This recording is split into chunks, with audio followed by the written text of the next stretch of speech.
Hey YouTube, this is indeed Vandal, or better known as Dim to most of the people who battled me, and I'm going to be doing a video for EV training for HP, and I will be doing all the stats, so keep a lookout for the rest, but I'm going to be doing HP first. As you can see, I kind of rushed into this, I didn't have time, so I just stuck with recording it from this point. The best place to do this to start your HP EV training is south of Salacion Town, which most people should be familiar with because you probably spent most of your time there if you're a breeder. And you need to make sure that you have two vital things. First one is Pokerus, which I can't really show in battle, but the second one is the power weight, the power item that increases HP EVs plus 4 added onto the ones that you already get. So by fighting a Bidoof, which the rancher girl will have 5 of them, one Bidoof will be 4 plus 1, 5, then 5 plus another 5, doubled is 10.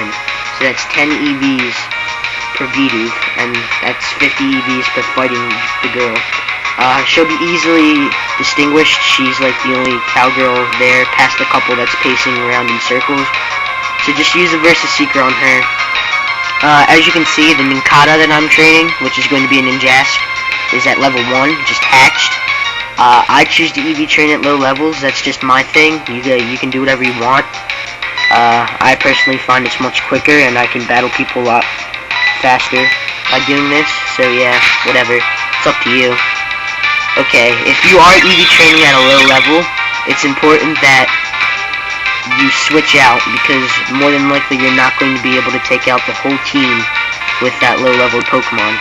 So if you switch out to a Pokemon that has max EVs, then you should be fine. Like this Arceus here, which I did not hack. It was given to me by a friend. I don't support hacks, whatever, bullshit. So don't bitch about it in the comments, or channel, or whatever. 87 experience, screw to level 2. Now, most people complain that when they're EV training at a low level, their little LPNs, or these things right here, don't go up as high as people who train at a higher level, and that's just it. The higher you get to level 100, the more your EV training starts to show itself. So, if you're doing it at a low level, don't get discouraged. You're not doing anything wrong. The LPNs are just, they're meaningless pretty much. You don't have to worry about them. If you're just EV training, and then after it's done, you just do level 100 single when you're Wi-Fi battling, you can check its stats, and they'll look the way they're supposed to, so you needn't worry. Alright. Ooh, gain 2 levels. Cool. Alright. So this is pretty much what you're going to do for HP. Remember, every time she's about to send in one of her Bidoofs, switch out to what you're training, because that's what needs to get the EVs. And the reason it gets the EVs, for anyone who's new to this, is because every Pokemon that gains experience in a battle gains EVs also. So, since this Nincada gained experience from the Bidoof before, since it was in battle, it also gains the EVs. It's similar to like if in the old school games you're training like a Pokemon that was weak and you put it in the front of your party and yeah, blah blah blah, switch out. It's pretty much what this is.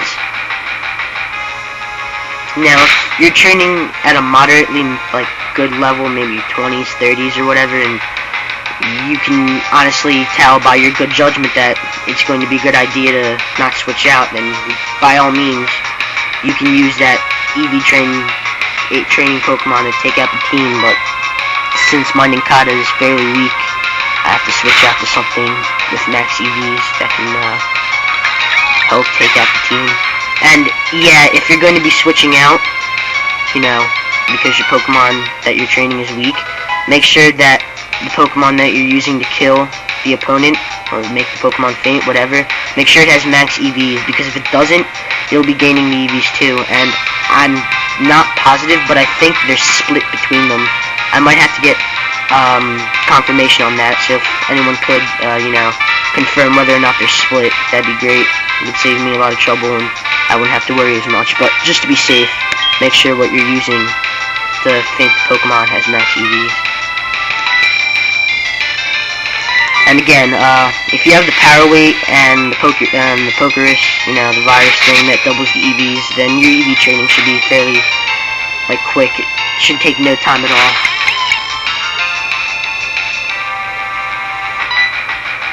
Yeah. This is pretty much the basis. This is all you're going to be doing. Oh, and another quick little tip that most people do.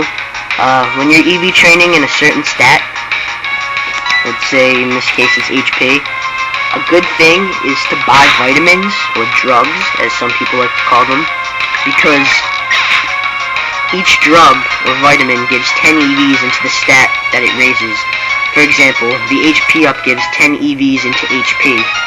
Now, for the noobs, or people who are new at watching EV training, or new to it, they would probably say, well, why don't I just give my Pokemon that I'm EV training a shitload of vitamins, and I don't have to bother with all this battling crap and Pokerus and whatever. Yeah, see, that would be really easy. And Game Freak and Nintendo like to make people's lives harder. Why? Because they're evil. And they're evil because you can only give the Pokemon you're EV training 10 vitamins, because you can't give it like a vitamin to increase the EVs if it has 100 EVs in that stat already. So like, if I battled this Bidoof chick without giving it the 10 HP ups first, I would have 50 EVs. But then, since you're not allowed to boost their stats with vitamins if it's over 100, I would only be able to give it 5, because that would equal out to 100. So yeah, it's helpful to just give it those 10 vitamins in that stat before you start your EV training, because that's a 300 EVs right off the bat that you don't have to work for at all. Well, technically you do, because vitamins are pricey, but yeah.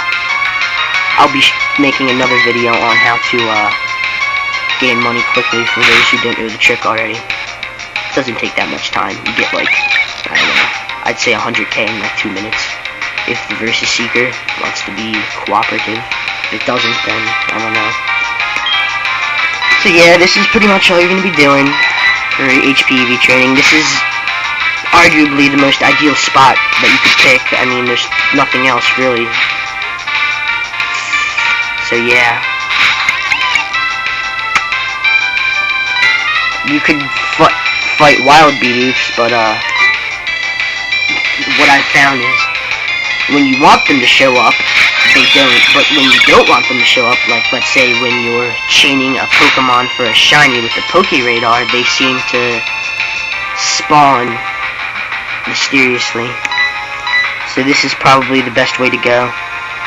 And again, I started this late, like right when the battle started, so you didn't get to see where the trainer is exactly, but she's south of Solaceon Town, past the couple who's pacing, and she'll be the trainer right next to that slope that you need the bike to get over.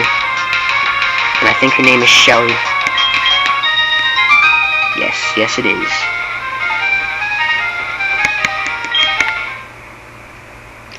Also, an important thing to do, every time you gain EVs, you should always record them on the counter app of the Poketch.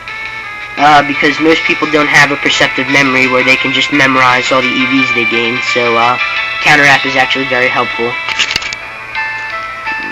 There it is right there. That's the 100 that I got from using the HP ups. Now, I will be adding 50, so if you could hold. Come on. There. 150. So for every EV you gain, make sure to record it, because you don't want to fuck up. You really don't. Well, this has been Indeed Vandal, or better known as Din. And this is the HP training short tutorial guide. And I will be doing the other stats, so stay tuned, subscribe, comment, whatever. Peace out.